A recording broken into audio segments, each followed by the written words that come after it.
देशों में ठंड और भयंकर ठंड होगी, वहां का क्या पैदा होगा जमीन में जिसको वो खा सके। मैं पहली बार जब जर्मनी गया तो फ्रैंकफर्ट शहर में एक प्रोफेसर के साथ मेरा संवाद हुआ। उन्होंने मुझे लेक्चर देने के लिए बुलाया था, तो मैं गया था। तो मैंने उनसे पूछना शुरू किया, क्योंकि मैंने पहली बार जर्मनी देखा था। तो मैंने कहा, आपके जर्मनी में क्या होता है? उनका क्या होता है पूछिए। तो मैंने पूछा, गन्ना होता है? नहीं होता। केला होता है? नहीं होता। आम होता है? नहीं होता। संतरा होता है? नहीं होता। फिर ऐसे ऐसे मैं पूछता चला गया तो प्रोफेसर परेशान हो गया। उसने कहा, आप ज्यादा मत पूछो, एक वाक्य में मैं बता देता हूं, दुनिया में जो भी मीठी चीज है वो जर्मनी में नहीं होती। कहानी खत्म। समझिए कितने गरीब लोग हैं, जरा इनकी गरीबी देखिए।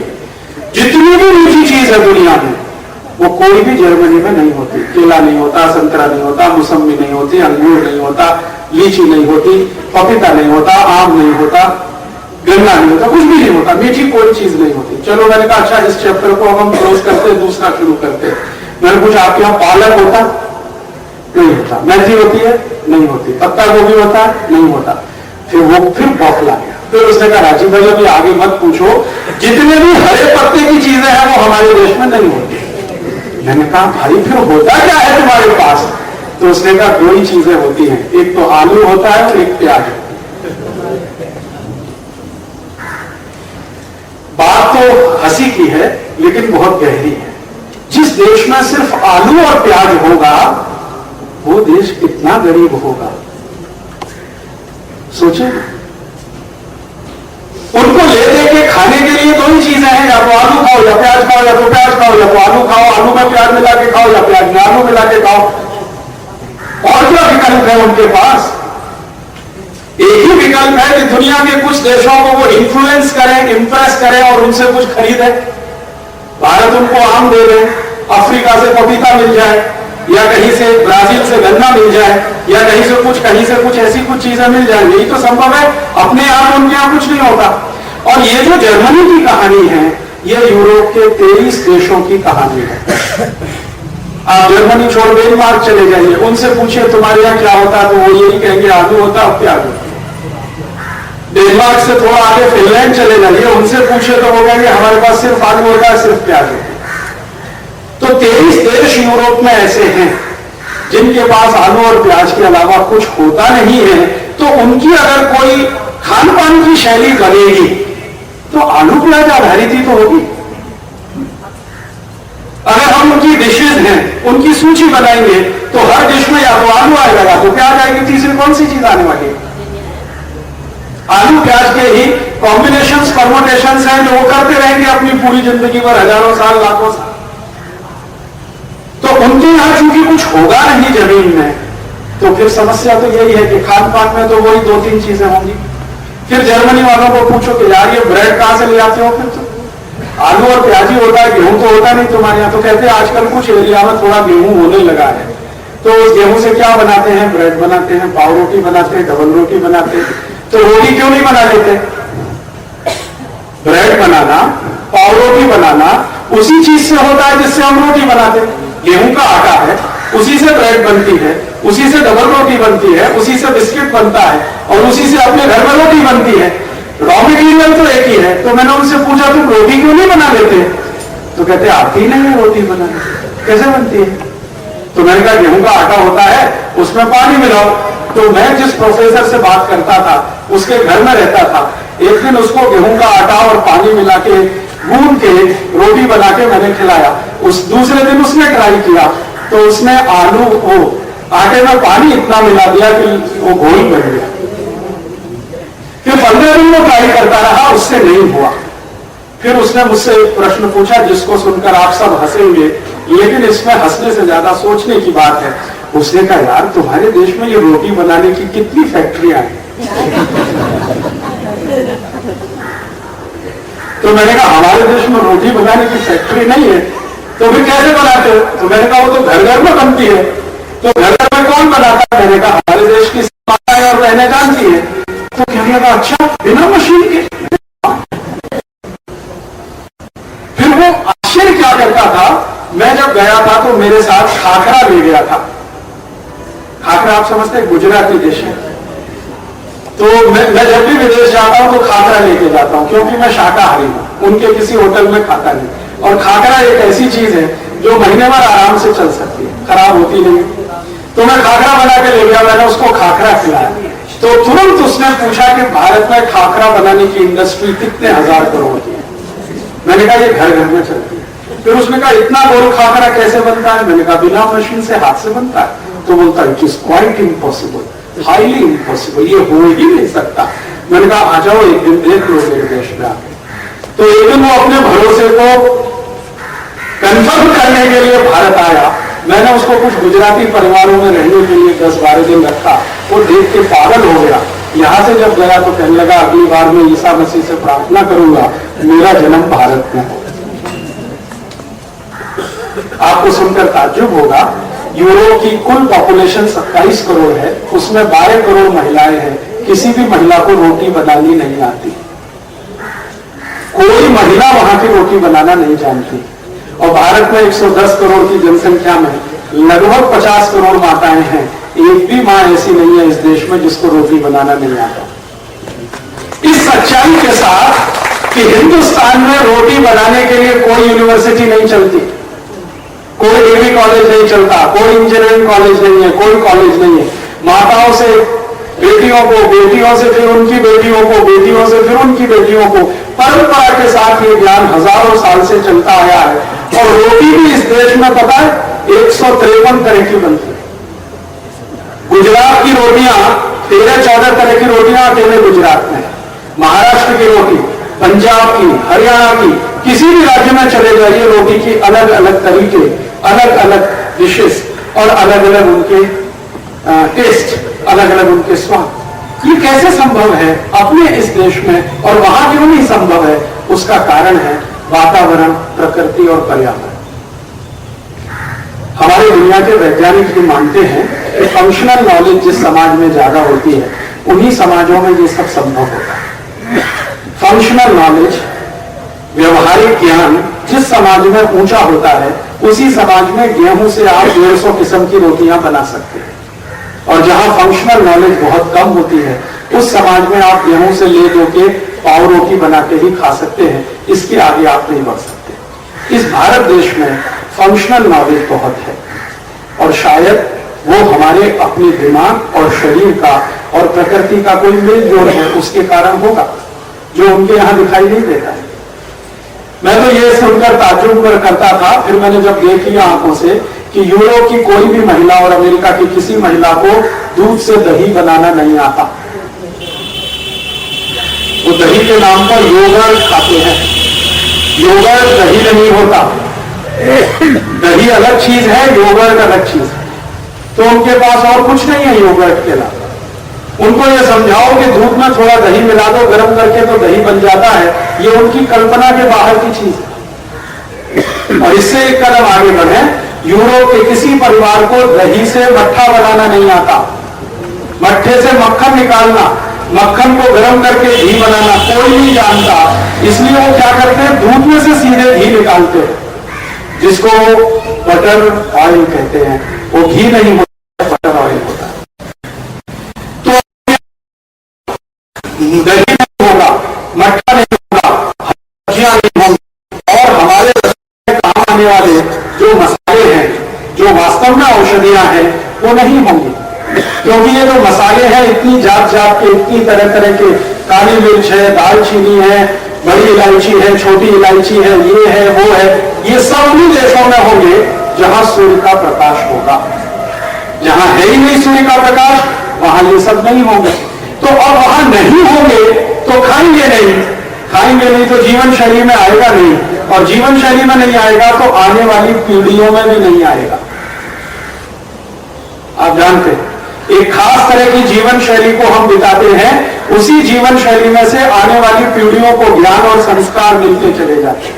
उनके यहां तो ये होगा नहीं तो खाएंगे पिएंगे नहीं इन सब चीजों को, उनकी जीवन शैली में ये आएगा नहीं, उनके रसोई में ये आएगा नहीं, तो उनकी रसोई और आपकी रसोई में जमीन आसमान का अंतर होगा।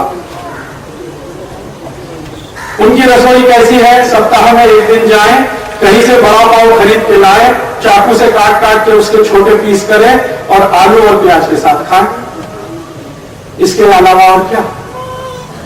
और आलू और प्याज से सब्जी बनाना भी ना आए तो बाजार से बनी बनाई डिब्बाबंद सब्जी लेके आए और उसको पाव रोटी और डबल रोटी से खाएं। तो सब्जी तो तभी लाएंगे जब मिलेगी तो सप्ताह में कोई 1 या 2 दिन, रोज मिलेगी नहीं, क्योंकि इतनी होती नहीं, दालें होती नहीं। यूरोप में कहीं दाल नहीं होती, अमेरिका में कहीं दाल नहीं होती, तो दाल खाना और दाल की डिश बनाना उनकी कल्पना के बिल्कुल बाहर है। जो भारत दाल बेचना उनको बंद कर दे तो पागल होकर मर जाए। प्रोटीन के लिए उनके पास ले दे के एक ही स्रोत होगा, वो या तो अंडा होगा या तो कुछ मांस होगा।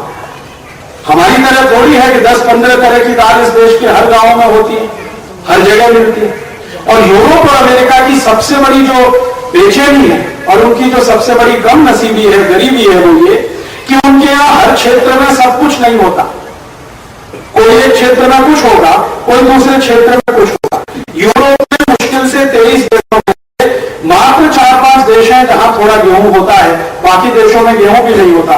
तो बेचारे वो क्या करते हैं, गेहूं एक कुनी देशों में, थोड़े से देशों में गेहूं होता है, फिर उस गेहूं को ट्रांसपोर्ट करके दूसरे देशों में भेजते हैं, फिर उनसे आटा बनाते हैं, आटे से पाव रोटी डबल रोटी बनती है, बड़े बड़े ट्रकों में भरकर फिर उन देशों में वापस जाती है। तो ट्रकों का आना जाना 80% तो वहां पाव रोटी के लिए होता है।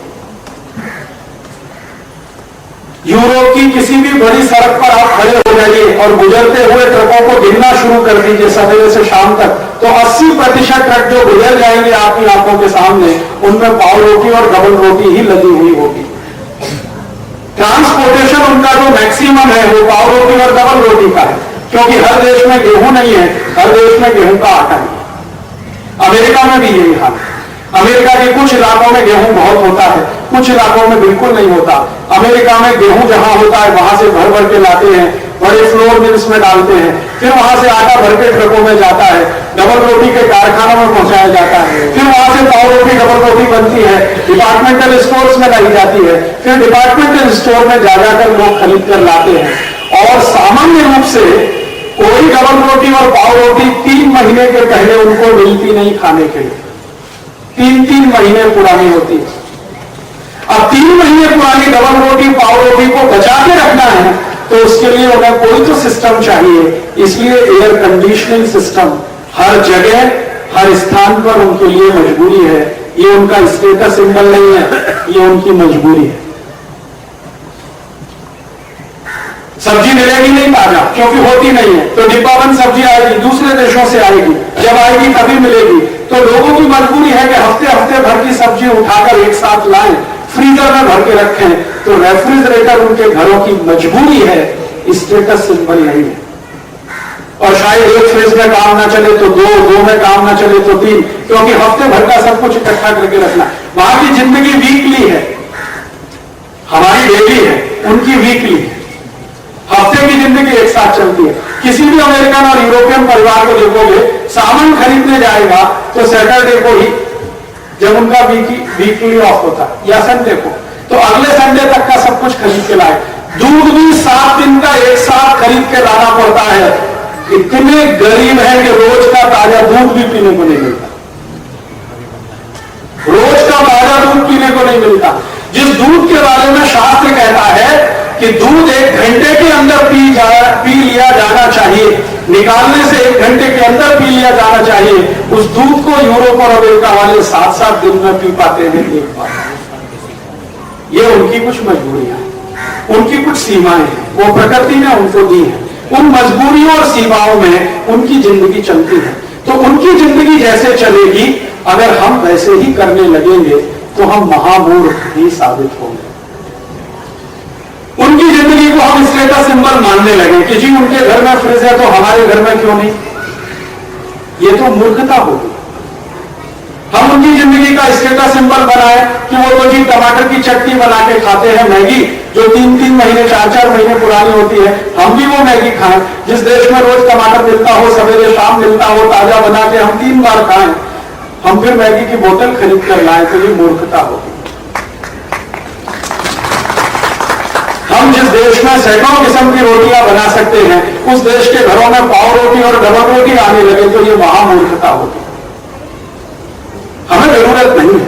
हम योगर्ट खाने लगे और आइसक्रीम खाने लगे। वो तो बेचारे गरीब लोग हैं कि उनके पास आइसक्रीम और योगर्ट के अलावा कोई स्वीट डिश है ही नहीं। ले दे के तीसरी एक है वो केक। यहां तो हिंदुस्तान में चले जाइए, 64 तरह की मिठाइयां हर शहर में बनती। ये मुझे एक दिन पता चला जब मथुरा वृंदावन गया तो भगवान कृष्ण को भोग लगाया जा रहा है, 64 मिठाइयां हैं। मैंने लिस्ट बनाना शुरू किया, उनका दिमाग घूम गया मेरा। अकेले बेसन से मैंने देखा 23 मिठाइयां बनी हुई रखी है, खाली बेसन। गाजर का एक, मैंने उनसे पूछा था, उन्होंने कहा पंडित जी एक थे, उन्होंने कहा गाजर की 73 मिठाइयां बनती हैं यहां मथुरा में। दूध से कितनी मिठाइयां, दही और दूध के कितने कॉम्बिनेशन इस देश में। तो यहां वेराइटीज हैं, इतनी ज्यादा वेराइटीज हैं, वो हमारे फंक्शनल होने का प्रमाण है। मैं कभी कभी भारत में घूमता हूं तो परेशान हो जाता हूं। आंध्र प्रदेश में पिछले 2 साल से मैं घूम रहा हूं, आम के अचार 500 तरह के मैंने देखे हैं आंध्र प्रदेश में। 500 किस्म के आम के अचार। आम जो है ना हाईली पेरिशेबल आइटम है, आप जानते हैं, सबसे जल्दी खराब होने वाला है। इस देश की माताओं के हाथ में क्या टेक्नोलॉजी है कि उसको अचार के रूप में 20-20 साल सुरक्षित रख लेते हैं, बिना किसी प्रिजर्वेटिव के, बिना किसी केमिकल के। 20 साल का आम का अचार मैंने खाया और अभी भी उतना ही स्वादिष्ट है। और दुनिया के किसी देश में जाकर मैं ये बोलना शुरू करता हूं तो वो पागलों की तरह से देखते हैं कि ये क्या बकवास कर रहा है, ये रोज हमारी जिंदगी में हो रहा है। उनको ये बकवास लगती है, यहां हमारी जिंदगी ऐसे ही चलती है। तो मैं आपके ध्यान में 2 बातें लाना चाहता हूं, वो ये कि यूरोप भिन्न है, भारत भिन्न है। मैं ये नहीं कह रहा हूं कि हम ऊंचे हैं वो नीचे हैं, या वो ऊंचे हैं हम नीचे। ऊंचा नीचा का प्रश्न नहीं है, भिन्नता की बात बता। हमारी भिन्नताएं और हर जगह पर है, हमारे पर्यावरण में, हमारी प्रकृति में, सूर्य के प्रकाश में, पानी के साथ, हवा के साथ, तापमान में, हर जगह भिन्नता है। खान पान में भिन्नता है, रहन सहन में भिन्नता है, आचरण व्यवहार में भिन्नता है। यूरोप में बिल्कुल है। और जब हर चीज में भिन्नता होगी तो चिकित्सा पद्धति में भी भिन्नता होगी, क्योंकि चिकित्सा पद्धति तो उसी में से निकली है जो हमारा नॉलेज सिस्टम है। नॉलेज सिस्टम के बाहर तो कोई चिकित्सा पद्धति नहीं आ सकती। तो हमारा नॉलेज सिस्टम एक खास तरह का है, यूरोप का दूसरे तरह का है। उनके नॉलेज सिस्टम में से कोई चिकित्सा पद्धति निकली, हमारे नॉलेज सिस्टम में से हमारी तरह की चिकित्सा पद्धति निकली। तकलीफ कहां हो गई, जब हमने उनकी चिकित्सा पद्धति को, उनके खान पान को, उनके रहन सहन को, उनके आचार व्यवहार को अपना बनाना शुरू किया, वहीं से हमारा सत्यानाश होना शुरू हो गया। और ये कब से हुआ, जब से ये यूरोपियन हमारे देश में आने लगे। सबसे पहला यूरोपीय भारत में जो आया वो वास्को डी गामा 1492 में, उसके पीछे पुर्तगाली, फिर फ्रांसीसी, फिर डच लोग, फिर स्पेनिश, फिर अंग्रेज। ये आते गए, हम इनके मोह में फंसते चले। हमने उनकी एक ही चीज देखी, गोरा रंग, बाकी कुछ नहीं देखा। उस गोरे रंग के पीछे क्या क्या है वो हमें समझ में भी नहीं आया। तो हम फंस गए यार, ये तो गोरे रंग वाले हैं, शायद ज्यादा अकल वाले हैं, ज्यादा विद्वान हैं, ज्यादा होशियार हैं, ज्यादा इंटेलिजेंट हैं, तो ये जैसा करते हैं वैसे ही करो। तो उनकी जीवन शैली में शायद शराब सामान्य बात है, क्योंकि ना पिए तो जिंदा ना रहे। हमने उसको अपने देश में ले लिया कि भाई वो शराब पी रहे तो हम भी पिए। उनकी जीवन शैली में कॉफी और चाय सामान्य बात है, क्योंकि जब बहुत ज्यादा ठंड होगी तो ब्लड प्रेशर मेंटेन रखने के लिए कॉफी पीनी ही पड़ेगी, कॉन्यक पीनी ही पड़ेगी, वाइन पीनी ही पड़ेगी, विस्की पीनी ही पड़ेगी, नहीं तो आपका ब्लड प्रेशर नॉर्मल रहेगा नहीं। एबनॉर्मल एनवायरमेंटल कंडीशन में नॉर्मल ब्लड प्रेशर कैसे रहेगा, जरा सोचो। -40 डिग्री सेंटीग्रेड तापमान हो गया तो ब्लड प्रेशर नॉर्मल कैसे रहेगा, क्योंकि ब्लड प्रेशर पे भी पर्यावरण और वातावरण का पूरा असर होता है। तो उनको अपना ब्लड प्रेशर नॉर्मल रखने के लिए कुछ खाना पीना पड़ेगा, वो शायद उनकी आहार पद्धति और चिकित्सा में आएगा, लेकिन वो जरूरी नहीं हमारे लिए भी हो। वो विस्की पीते तो हमने भी चालू कर दिया, वो कॉन्यक पीते हमने भी शुरू कर दिया, वो चाय कॉफी पीते हमने भी पीना शुरू कर दिया। अब उनके यहाँ कुछ है नहीं तो वो पाव रोटी डबल रोटी खाते, हमने भी शुरू कर दिया। उनके यहाँ कुछ है नहीं तो बिस्किट खाते तो हमने भी खाना शुरू कर दिया। उनको सब कुछ सुरक्षित रखना, 1 हफ्ते तक तो फ्रिज ले आया, हमने भी ले आया, वो कुएं में गिर रहा है तो हम और ज्यादा तेजी से उनके आगे जा रहे हैं। हमारे साथ ही हो गया। पिछले 250-300 साल की अंग्रेजों की गुलामी और 200-250 साल का यूरोप के लोगों का हिंदुस्तान पर असर, इसने कुल मिलाकर ऐसा कर दिया कि हमारा दिमाग खिचड़ी हो गया। अब ये खिचड़ी पता कैसा हो गया? ये खिचड़ी कुछ इस तरह का हो गया कि माता जी पिताजी है रामनिवास गायत्री देवी और बेटा है टिंकू। ऐसी खिचड़ी हो गई हमारे। मैं कुछ पढ़े लिखे लोगों के घर में जाता हूं तो पिताजी का नाम रामनिवास है, माता जी का नाम गायत्री देवी है, बेटा टिंकू। अब उनको पूछो कि रामनिवास गायत्री देवी का ये टिंकू कहां से आ गया? ऐसी खिचड़ी हो गई। जिस हिंदुस्तान में एवरीडे संडे उस देश के लोगों ने टाई और 3-पीस सूट पहनना शुरू कर दिया, ऐसी खिचड़ी हो गई। जून के महीने में भयंकर गर्मी में मैंने देखा है दूल्हे राजा टाई और 3-पीस सूट पहन के घोड़े पे चढ़ के बैठते हैं। मूर्खाधिपति। ये घोड़ा जो है ना, सूट पहनकर बैठने के लिए नहीं है। घोड़े पर बैठने की पोशाक ही अलग होती है। जो घोड़े पर सूट पहन के बैठा जाता तो राणा प्रताप सूट बनवाते अपने लिए, और शिवाजी महाराज जब भी घोड़े पे चढ़े तो सूट पहन के ही चढ़ते और टाई ऊपर से लगाते। हमारा सब कुछ खिचड़ी हो गया। सूट और टाई तो उनका नकल ले लिया, घोड़ा अपना ले लिया। आगे हिंदुस्तान में आगे अंग्रेज। और घर में ऐसी ऐसी विचित्रताएं दिखाई देती हैं कि कट्टर सनातन हिंदू परिवार है, बच्चों का जन्मदिन मना रहे हैं, केक काट रहे हैं, मोमबत्ती लगा रहे हैं।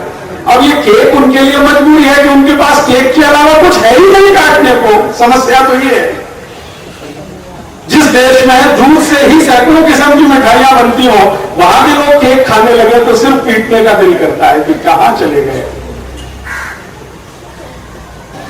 हमारा खिचड़ी हो, सब कुछ खिचड़ी हो गई।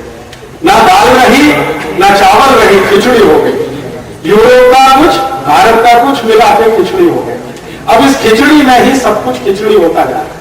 रहन सहन खिचड़ी हुआ, खान पान खिचड़ी हुआ। रहन सहन तो इतना खिचड़ी हुआ है कि थोड़ा सा किसी के पास पैसा आ जाए तो सबसे पहले एयर कंडीशनर लगता है। पूछो भैया जरूरत क्या है? हिंदुस्तान में एयर को कंडीशन करने की जरूरत क्या है? ये तो यूरोप वाले परेशान होते हैं, जब -40 डिग्री होगा तो एयर को कंडीशन करना ही पड़ेगा, नहीं तो मर जाएंगे। इसलिए उनको सेंट्रल एसी लगाना बहुत आवश्यक है। इस हिंदुस्तान में जहां नॉर्मली एयर इतनी शुद्ध है, पवित्र है, वहां एयर को कंडीशन करना तो महामूर्खता की निशानी है। अब हम एसी में सोएंगे फिर कहेंगे सिरदर्द होता है। जी होने वाला है, क्योंकि प्रकृति के विरुद्ध है आपके। एसी में बैठकर सवेरे से शाम तक काम करेंगे फिर कहेंगे माइग्रेन होगा, वो तो होने ही वाला है। तो हमने अपनी पूरी जीवन शैली को, आचरण को, रहन सहन को, सबको क्लब कर दिया, मिक्स कर दिया, खिचड़ी बना दिया। दाल चावल अलग अलग रहता तो बहुत अच्छा था, वो मिक्स हो गया है, अब मुश्किल यही हो रही है। तो ये हर जीवन